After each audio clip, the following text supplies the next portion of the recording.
If the United States can justify building a nuclear arsenal, then I, Paul Hill, can use exactly the same logic or illogic, whatever way you like, to build an arsenal to protect me and those that would benefit from me remaining alive and getting somewhere with what I'm trying to do. And this is the way you start thinking. We're talking about the roots of terrorism. If someone's pushed to the point of suicide where they've got no other option but suicide, then they think, well, okay, I'll do something really bloody radical. You make your own detonators. No problem getting the chemicals. They're simple chemicals. And you put a temperature sensor and a moisture sensor in it. And you put them right through the pipe. Not just right through the pipe, you ring the whole town with them. Are there such devices?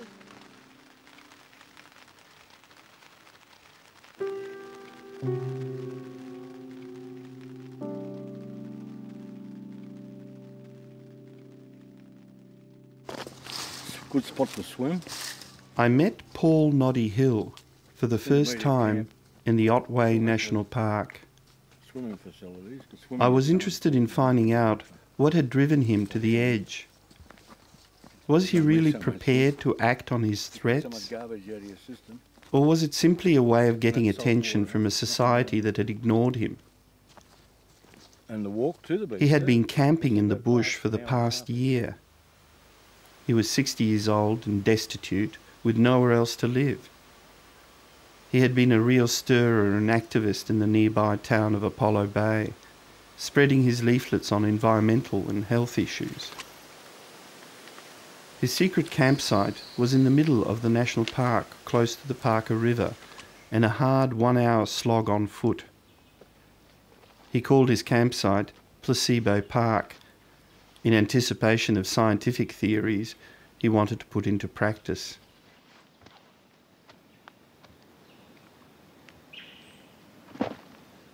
It's about 7:30, and I hear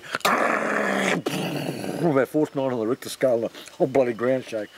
Oh, Jesus Christ. So I get the torch out, and I go up there, and there's bloody great branches, and there's smashed trees and stuff everywhere. Like it's a bloody big tree. It's gone right across the track, you know. And I went back, and I went and checked it out, and the whole tent's just flattened right down to the ground. It's about this high. The pole's broken along the top, the tarp's all ripped. And I didn't know what smashed inside. I got all my camera equipment inside as well. That's what I was most worried about, brand new Ricoh camera. And I went back to the tent, and I just sat down, I just wept. I thought, this is it. I can't, you know, if this is going to happen all over the place, this is it. This is the end of everything. I'm crazy. I'm starting to go mad to think something like this is going to work out here with bloody trees falling all over the place. And what I'm going to do now, I'm going to saw this bloody great tree up, which I do. It takes a week to saw it up. And I'm sawing all day, every day. With a bow saw, I'll reset the blade on the teeth on the bow saw.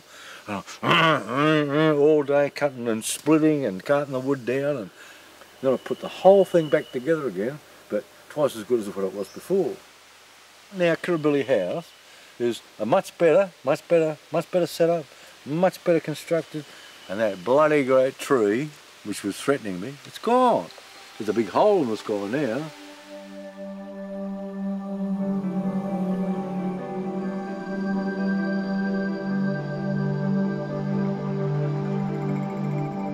The Otway National Park is off Cape Otway on Victoria's west coast, about 20 kilometres as the crow flies to Apollo Bay.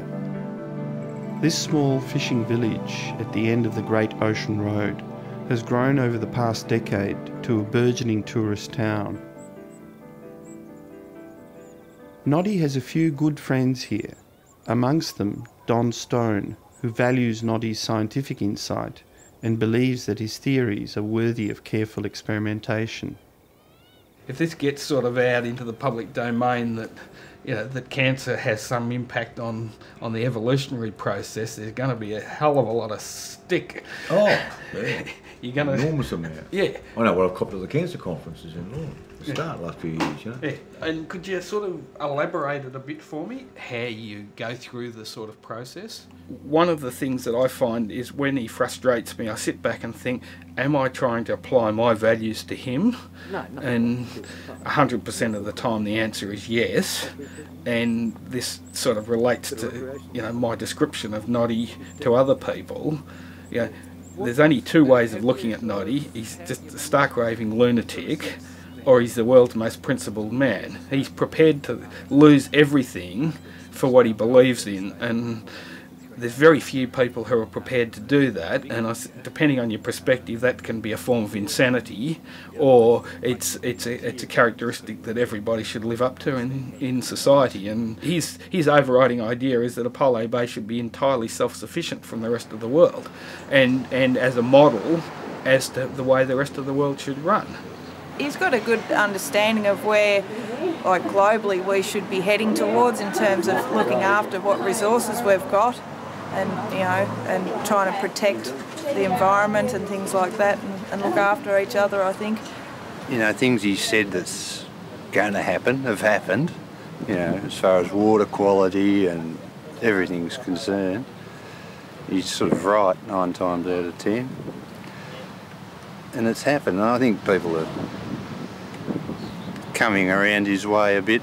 You try and tell people that's something that they don't know much about and they get quite frightened by it. So I think that's why people are a lot of people are wary of him. They don't understand that he's only talking about things that nobody else is probably game to talk about. Because, you know, when I smoked, I could be chain smoking in town in the morning. I could leave the cigarettes behind. I come out here and I just forget about it straight away. It's such a huge change in the environment that I just forget about it altogether. And that's what sort of started to inspire this whole idea that someone, especially someone that's got a terminal disease like cancer, and they've been written off beyond the pale, that they're sort of ready for some sort of catharsis, you know, a rebirth where they finally accept their own death, impending death. But then when they get to that point of acceptance, then they start to calm down, and they sort of set the internal environment within their body to start to have a remission, complete remission. And that's from a Lamarckian point of view. This makes perfect sense, because it would mean that an organism that's out of kilter with its niche and its environment, that the stress of being out of fit within the niche of its environment will then destabilise it genetically and allow it to mutate towards the niche. And as it moves away from the niche, the stress increases and becomes more genetically unstable. But as it moves towards the niche, it becomes less genetically unstable, and its immunity also starts to bounce back at the same time and start to restabilise. So you don't have to bring God into the picture. You don't need Darwinism either. That's the lodge. That one up there, that's Kirribilli House. Kirribilli House. We've got a few political ambitions.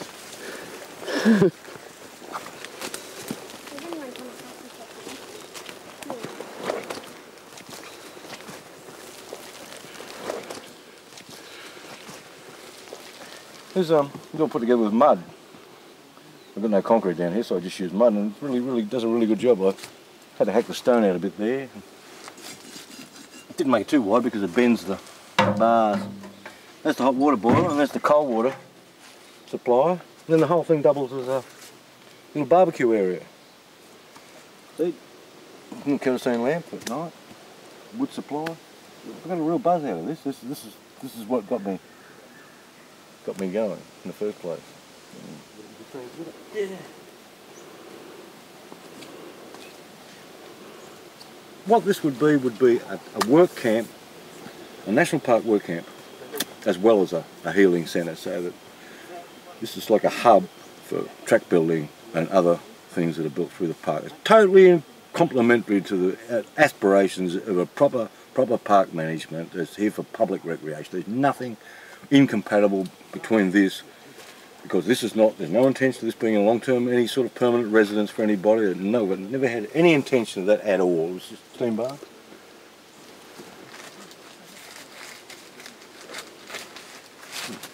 Hot and cold water. Right. There's a nice big rose up there with eucalyptus leaves or tea tree leaves, so that you've got the oils, any sort of oils that you use to clean out your lungs and clean out the skin.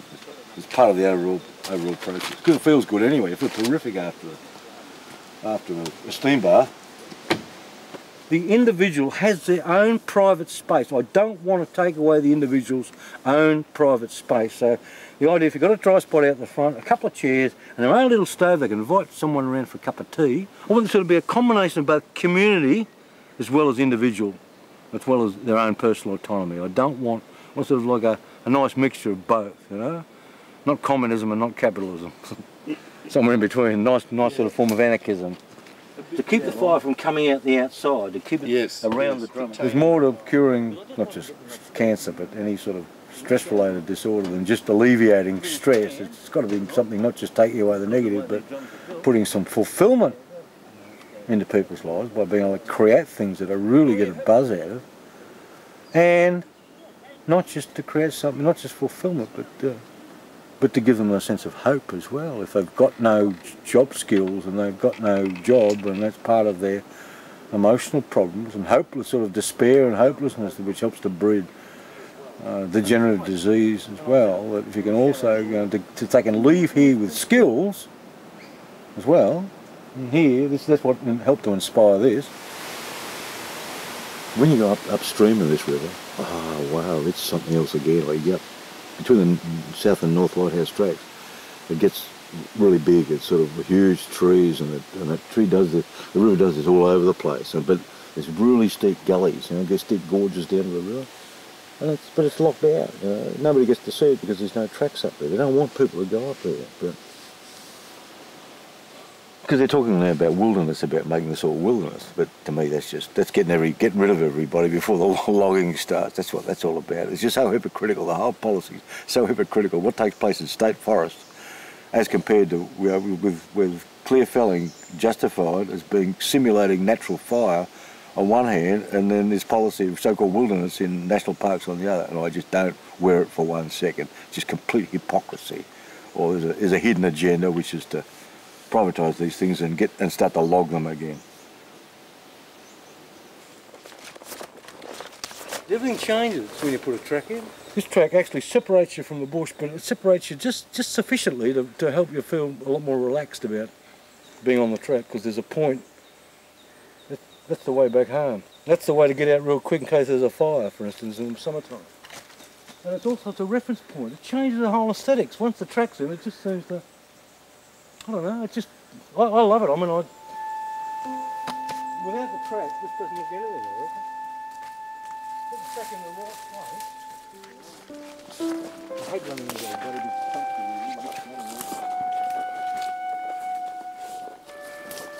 There's a generator been growing around the outside, and it's actually surrounding it. So just wreck it. It's too delicate an environment.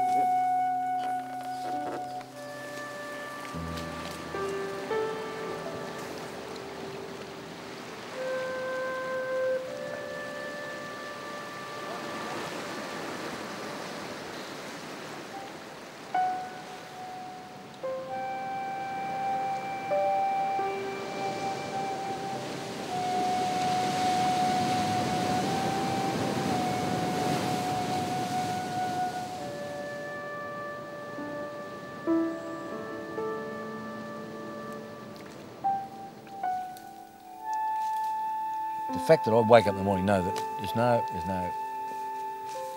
police, there's no site workers, there's no bureaucrats, there's no taxman, there's no one. Nobody has any idea where they are. Nobody can harass you, no park rangers, they don't know where you are, the coppers don't know where you are, nobody knows where you are. And you wake up in the morning, that's a magical feeling. And you've got this dichotomy where you keep away from everybody, and they say, oh, he's down there going psychotic, But if you go and see them all the time, you're under their bloody feet all the time. You can't win either way. So that's when you pack up all your stuff and you go bush.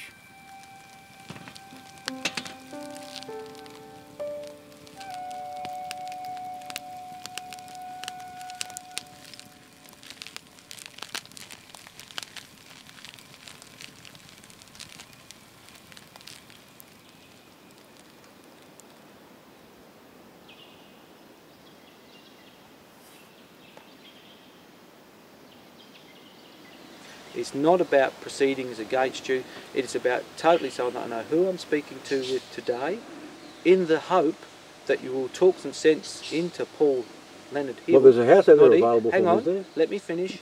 In the hope that you can see sense of where we're going, and I'll make an explanation of where we stand as the department, and that you make a value decision on that. Okay? Good on you, Glenn. No, it's typical of the absurdity of the whole legal system. Just listen to me. It's just one of the complete insanities. Told me quite on a number of occasions that you don't care that this is a reference. No, I don't. Well, no, I didn't come in here to violate a reference area. This idea that I come in here deliberately, just to be provocative, I deliberately come into a reference area, which seems to be what the idea you guys are fixed on, is just absolute bloody garbage. That, you know, I just go out of my way, look for some sort of confrontation all the time. I couldn't find any mention of a reference area anywhere in the stuff. Where did you look? Well, I looked through all my bushwalking books on the maps. We certainly frowned upon him being in this area. He knew that. Of course I did. I knew the same with the State Forest or water catchment or anywhere. I'd be frowned upon. Okay. If you don't go, this will be seized. For Christ's sake, tell me where I'm going to go. Look, Noddy, it's not for me to tell you where to go. No. I can only tell you that here... But you helped. You helped, and your department helped to stigmatise me to make it impossible to get a bloody place anywhere. How many times have you said to me here that you were going to set fire to the bush when I came? I did not say any such thing of the kind. I said I'd put a pile of stuff up the top there. I was going to set fire to it and make it look as if there was a bushfire. I did not threaten to set fire to the bush, because I know, as you know, the only way a person who's being heavily stigmatised is going to get any publicity is to do something which appears to be either violent or some sort of antisocial act. You're saying you've got to do something like Port Arthur to get some attention. No, I didn't mention Port Arthur. You're going a bit over the bloody top now. Huh?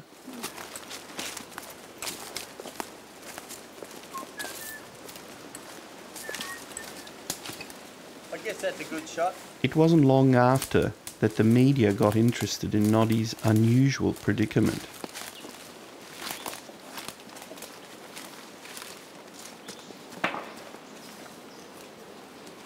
As we led the current affairs crew to the illegal campsite, I wondered if anything positive would eventuate from the publicity.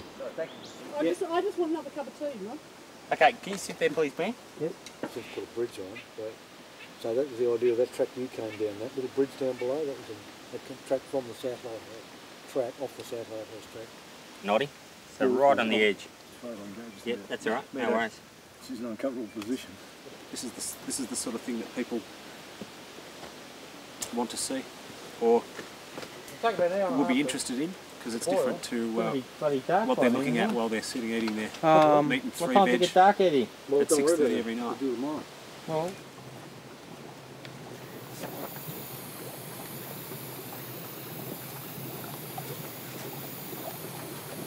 hang on, I'll just put you in for a sec, Noddy, just to keep the steam in. Good, that's good. Yeah, it looks it actually. It's pretty extraordinary when you consider where we are. Just don't look at me, please, mate. People think he's on the phone.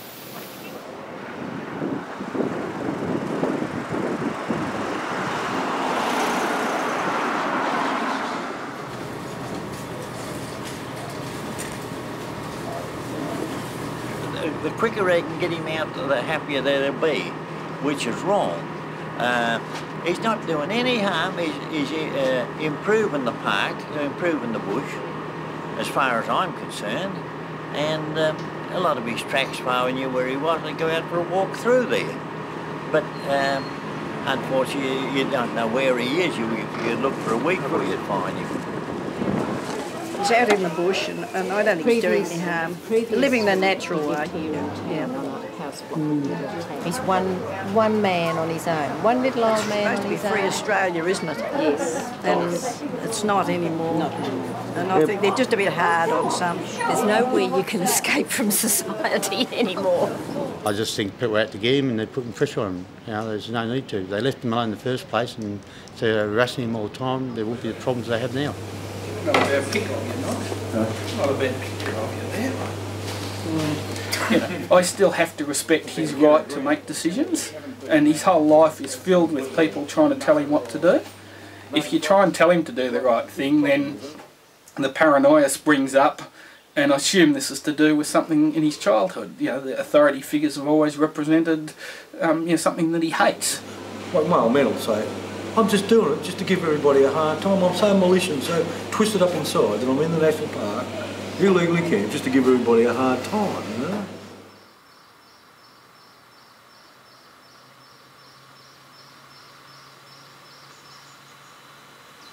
If I saw violence as an option, I wouldn't see a way out at all. I'd just end up in a bin or dead, or committed suicide, or in jail for murder. So I'm learning as much as I can about schizophrenia, about the law, about crime and punishment, about social repression, so much about society and myself, and which I can only understand, and to me that's priceless, you know.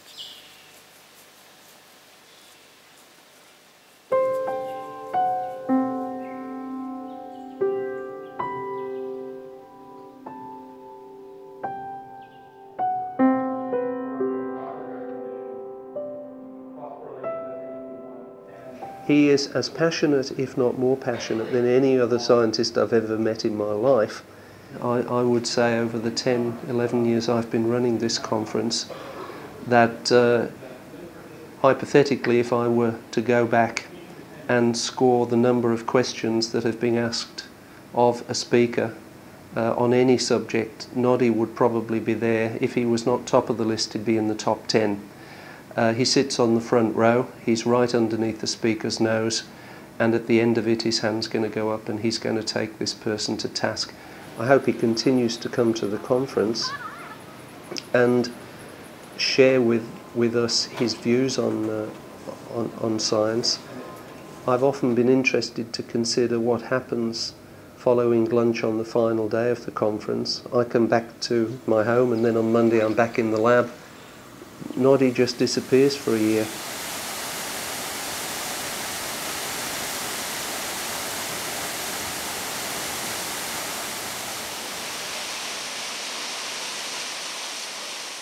Can't deny people this is their heritage. This is what everybody's heritage. This is themselves. This is themselves. Them in the forest. They are the forest. Aborigines see pictures done by Europeans of wilderness, and they look at them, American Indians as well, they look at them and they say, we're the people. We are so estranged from nature because we see man as being so incredibly destructive in nature with his chainsaws and bulldozers. It's almost as if we feel as if we've come from another planet. We've evolved in the wild. We become part of every other animal. We dig holes and we make tracks and stuff like that. So they're animals, you know. There's discrete ways of building tracks. There's discrete ways of getting around in this forest without wrecking it. To deny access to this is suicide. It's social suicide. It's social, cultural, every other form of emotional suicide. Noddy hasn't got the formal education. Noddy mightn't have a three-piece suit. Noddy mightn't drive around in a car that people consider to be respectable, but he's probably, his heart and the heart of many of the doctors in native forest probably in the same place. What we all believe is that it's time for people to wake up and listen and look at these issues, but there has to be a balance, and the balance has been lost in that these ideas about the importance of the natural environment and maintaining the natural environment, how crucial they are to human existence and happiness and well-being, cannot be lost on the basis of financial gain.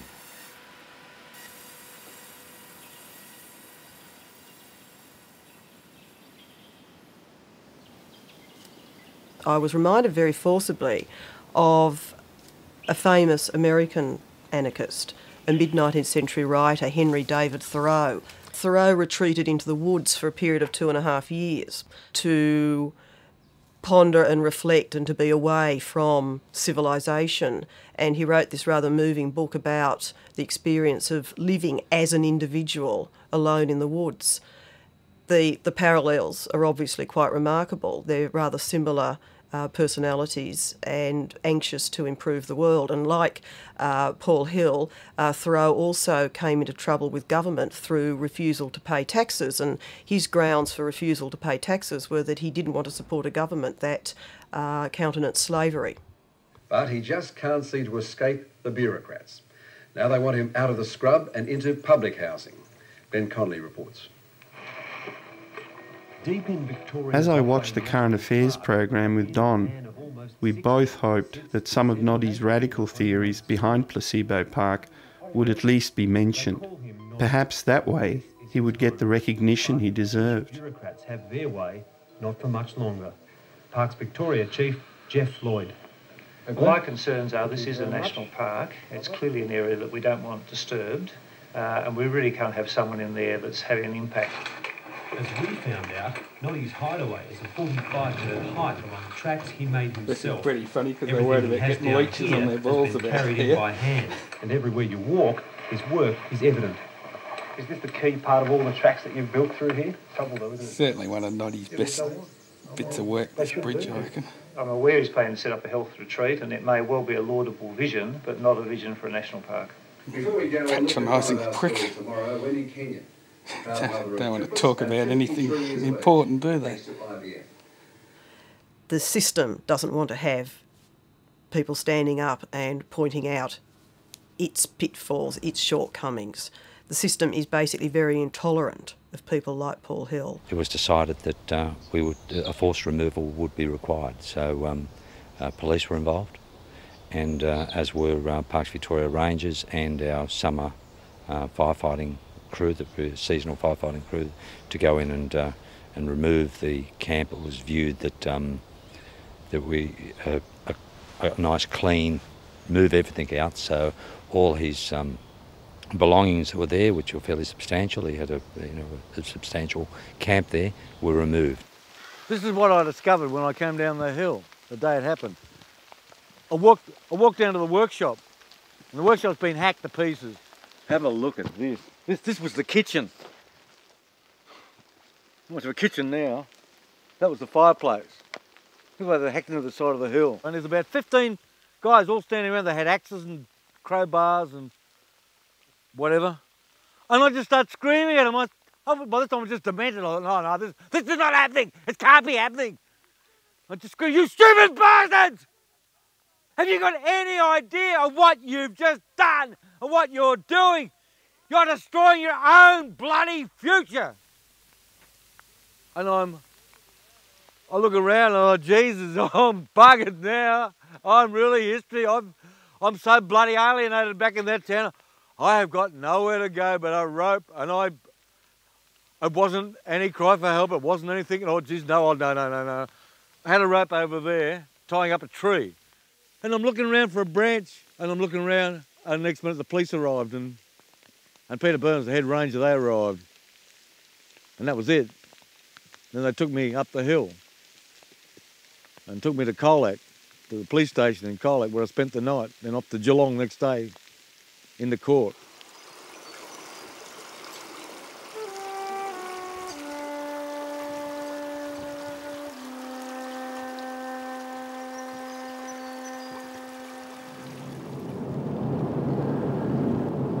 The unfortunate aspect that I see is that he'll be involuntarily put into Dak's house one time, and he will be, given some sort of medication and turn into a vegetable.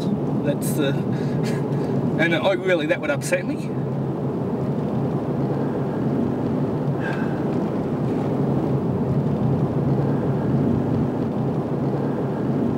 His argument to me has been that he's there to represent the downtrodden, the underprivileged, the ostracised, and if he gives up, then society will walk over all those other people.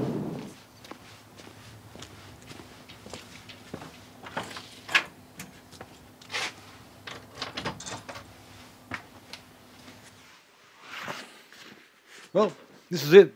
New digs. A bit different out in the bush, but at least it's somewhere. It's better than out in the street.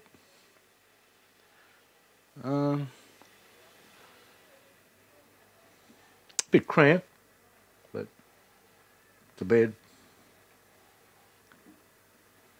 I find it quite difficult to know when you move in to help and when you stay back and let the person be. We've really got to be open and sort of have things available if people wish to accept them. This is it, new kitchen. Bit rough, but does the job. No running water, but well, some ways better than the tent. New computer. It's good, that computer. It keeps me away from the pub. It's just so good to have a computer. It's just so good. After handwriting stuff, and I'm doing a lot of stuff on breast cancer at the moment. That's what I'm just trying to drum up as much support as I possibly can around the town, because it's such a plague, breast cancer. I'm trying to make this whole thing as simple as I possibly can so people can understand it. I've been handing these things out down the road this morning.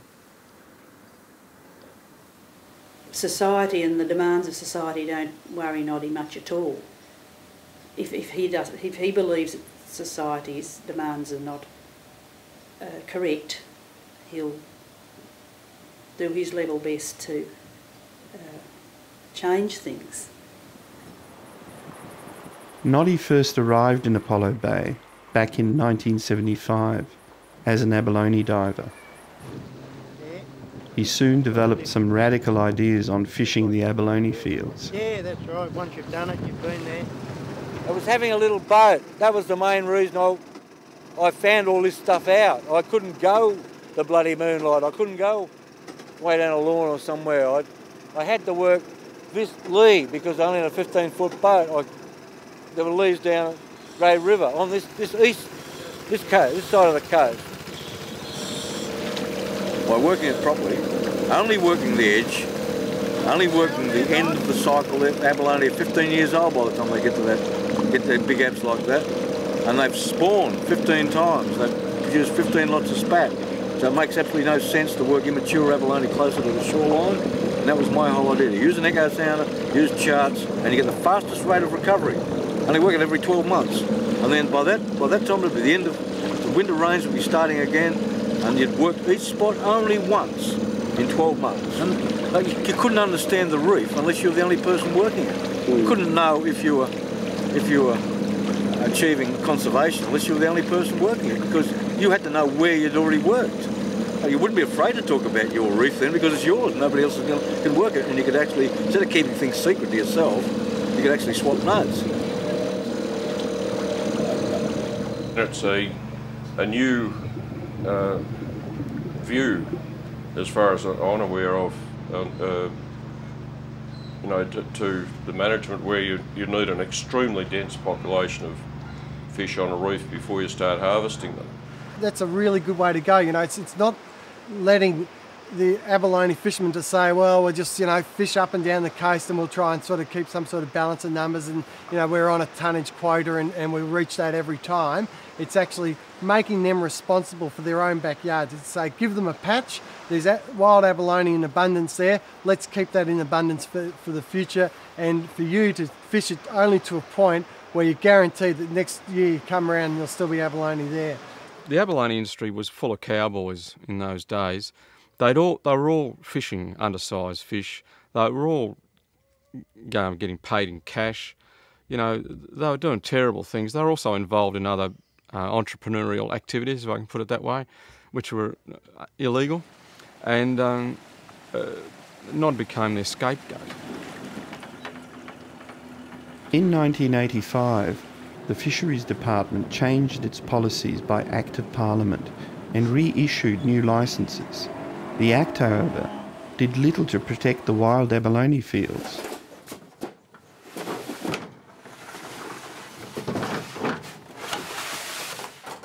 After 10 years of frustrated attempts to change the system, Noddy saw an opportunity to protest by refusing to pay his new licence fee. The authorities were quick to move in.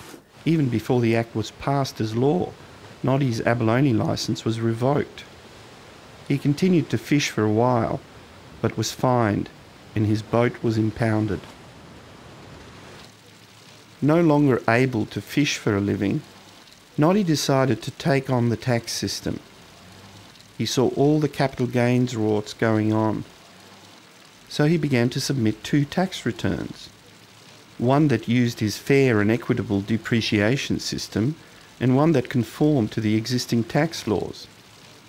But he only paid the tax on his fare system. We had this very ominous gentleman came in and demanded all the files, and he had a raincoat and a hat on. I don't know whether I'm going back to some film, Agatha Christie film or something like that, but he was ominous and he demanded everything, that and said we would get them back, but we never ever got even one sheet of paper back. And it was around that time that there was a court case, and I assume the files were all for the court case, and but I've got a feeling he said something about them being destroyed, and we said we wanted them back, but they never came back.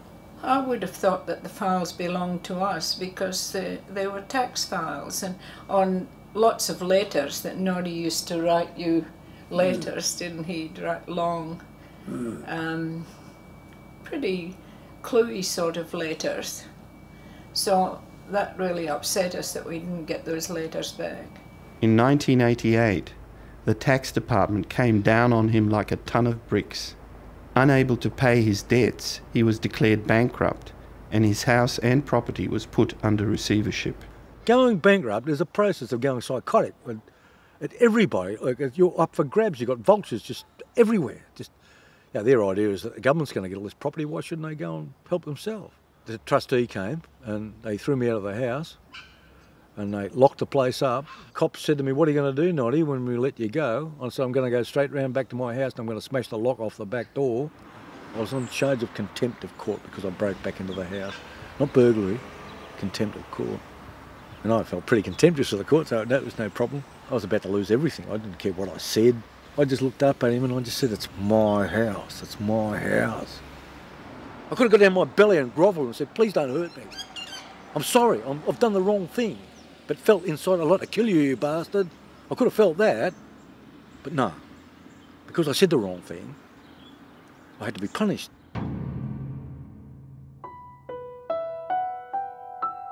Paul Noddy Hill was incarcerated in Pentridge Prison in Melbourne for 4 days and nights for contempt of court.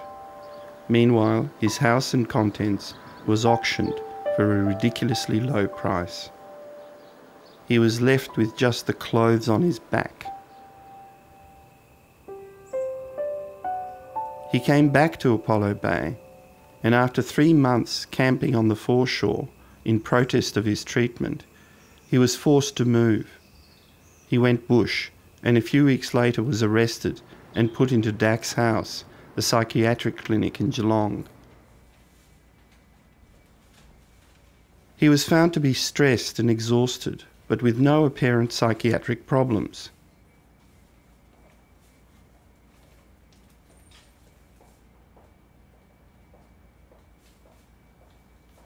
When he was released, he went back to Apollo Bay again and found accommodation at the back of a fish and chip shop.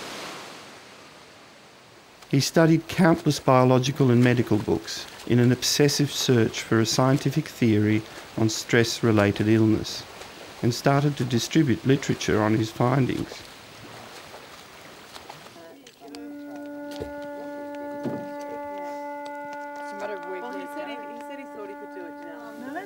That's excellent. And so how's Noddy? Like, that's because he was on the telly a couple of years ago, and he had it just totally set up, and he was just being one with nature in the forest. I could sense that here, amongst the frontline protesters at this logging coup, Noddy's legacy remained intact, despite his eviction from the bush.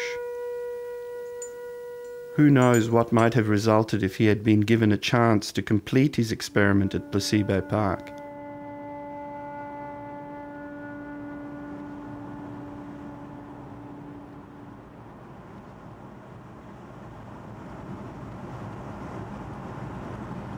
But it wasn't long before I heard that Noddy had disappeared into the bush again. I followed the Great Ocean Road back to Apollo Bay.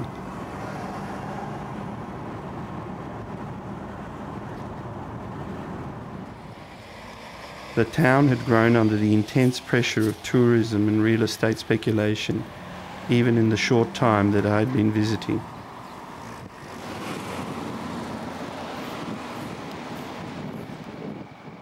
But where was Noddy? He had left Star of the Sea after building a beautiful fountain in the courtyard. The evidence of his labours, abandoned outside the kitchen shed, remained a testament for his inventiveness and enthusiasm for life.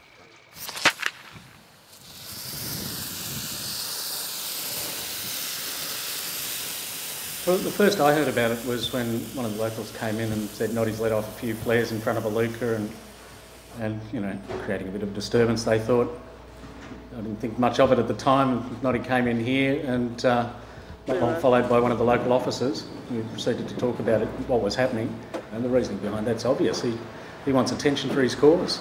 He's said all along he wants an inquiry into what happened to him, what happened to his licence, and what happened with the tax department, and the rest of it.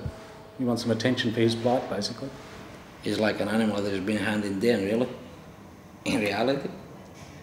I don't know why. He might have done something that I don't know, but what can you do? That happens every day to people. You know? I don't know why. All I know is that they told him to get out of the park. I remember when he was an ab diver, you know, and he was a hard-working sort of a guy who didn't like. Well, he's not what you class as a person who enjoys authority. Okay, and I don't blame him for that, because authority is what's turned this coast into a hunk of shit. Benjamin Disraeli said there's a small amount of people who make things happen, a somewhat larger group who watch things happen, and the vast majority who don't have a clue. You know, Noddy probably sees himself up as one of the potentials to make things happen, you know, make a change, make a difference in life. Noddy had left town again, this time on his own terms, and not without causing a stir first. He definitely had not left a forwarding address. He was out there somewhere in the bush, no doubt much to the chagrin of the park's Victoria Rangers.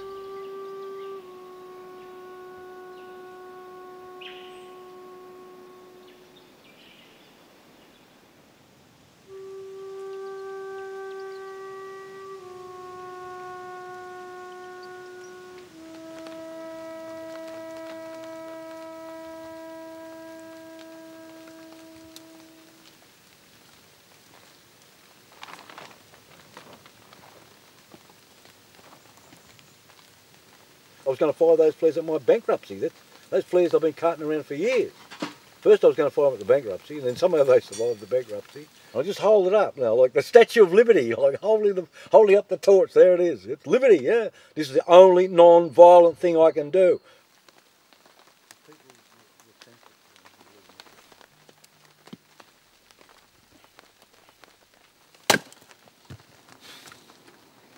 If you keep saying, if only this hadn't happened, if only, you go crazy. You've got to live with it. You've got to say, well, what can I do with what's here, you know, now?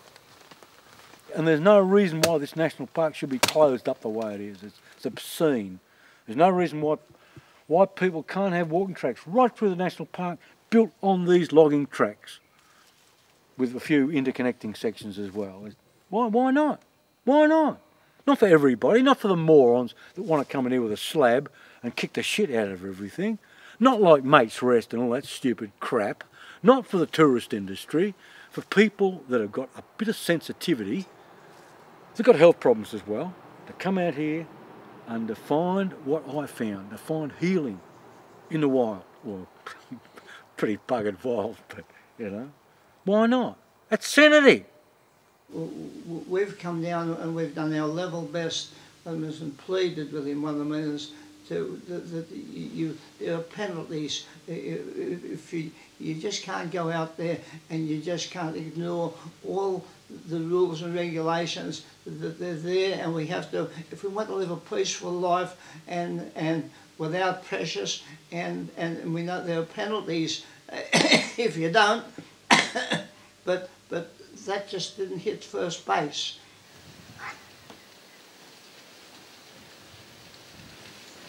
Which we're just displaying them. Mark Davies is an old friend of Noddy's, who has often helped him out. This time he's offered his house for the occasion of the family reunion. But he'd rather be in this shed.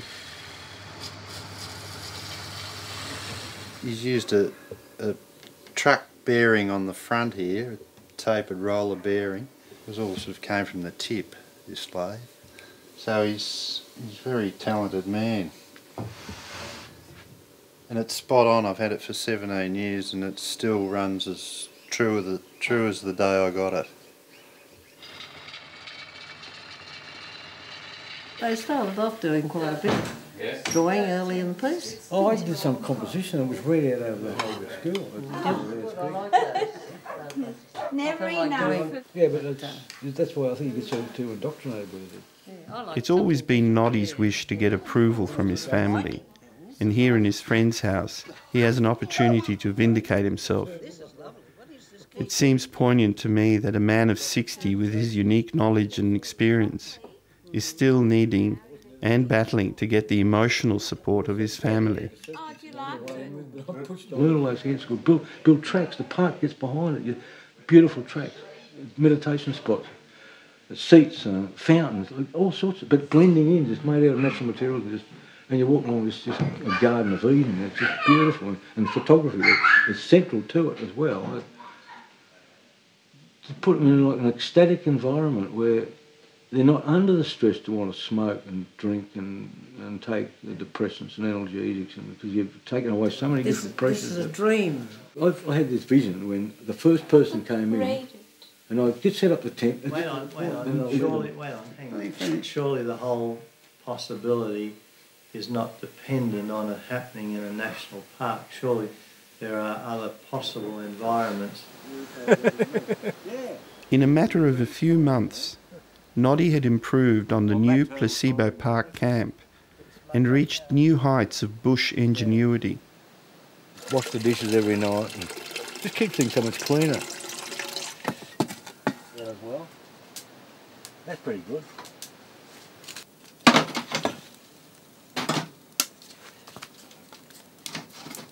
I'll do for a minute.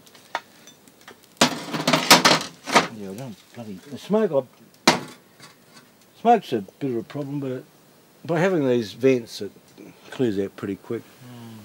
So your bed's in the other? Bed's in the bedroom out the front, yeah.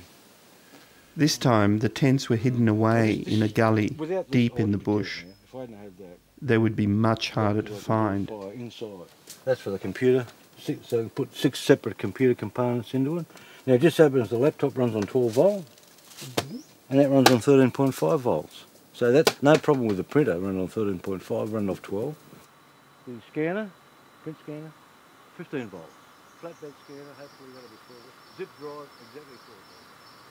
He's undertaken so many things, but they've never reached fruition. They've never been productive. What I mean is, we can't be... Well, his abalone diving was over the years, but yes, but he spent it. Yes, yes. I suppose I've reflected on this in particularly recent days, and I think I'm more and more tending to feel that Paul's success and what Paul's achievement is that he's touched a lot of people and stirred up a lot of people to think in probably more lateral ways than we're used to thinking, because undoubtedly Paul, if there's nothing else, he's a lateral thinker. He's a pioneer in his thinking.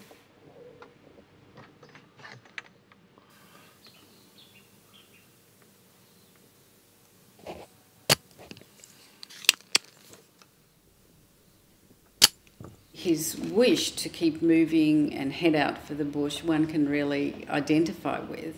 But there's a real problem here because the bush is actually shrinking, and I think this is partly why we like him so much, because he's continuing to draw our attention to that the idea that you could just go out in the bush and live off the land is a very attractive one. But where is that bush nowadays? There isn't that bush that you can just freely go into and live off. Oh, dear. That's hot? Ooh, sticking hot,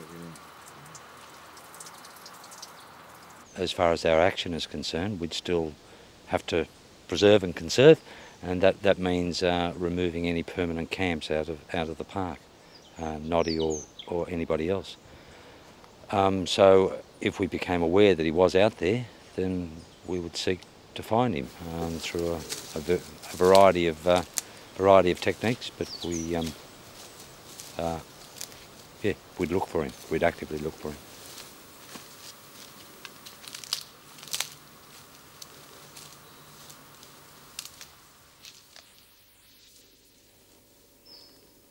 Noddy remains in the wilderness, not just in the real sense, but also metaphorically, in relation to society and the law.